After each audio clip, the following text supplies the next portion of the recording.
since you read over 100 resumes a year, like not a year, a day, what are some top 3 common mistakes you see like on a resume? Common mistake. The first thing that you can see right off the bat is typically formatting or colors.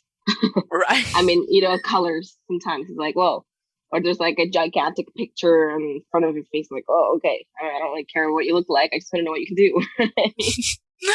Formatting is definitely like a big mistake. Like I think we talked about it earlier in the other session that like PDF files and whatever are Word files or text files. If you get uploaded into systems, it like jumbles up everything. Yep. And that's usually already a first mistake. Like don't put your, files in Word don't upload Word documents, put it in PDF. It's shocking that it's still a common mistake. People don't change the file type. Not every tool reads the Word properly. Mm-hmm. So that's a common mistake. And formatting, typically, if it's like spacing issues, like there's like bullet points and different, come on. There's ways. There's ways of doing this. It's 2021. There are tools for this. Yeah.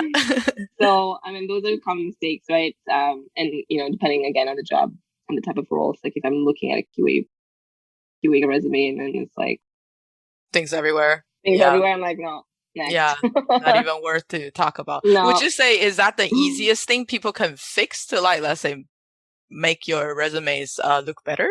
Or like sure. At least have a higher chance, like formatting, colors, and just layout, I guess. Layout, yeah, for have sure. a better layout. Those are easy. Those are easy fixes. I mean, before I even read what it says, like when I open a file, like I see the full thing, right?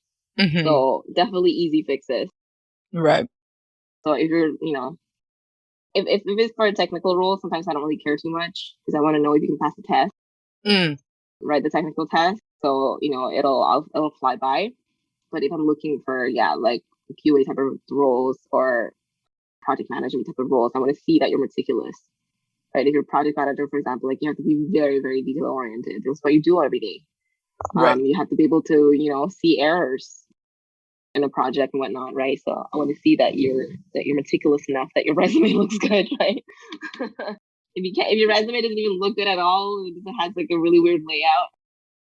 There's, again, tools and templates that you can use. There's no excuse to not have a nice looking resume these days,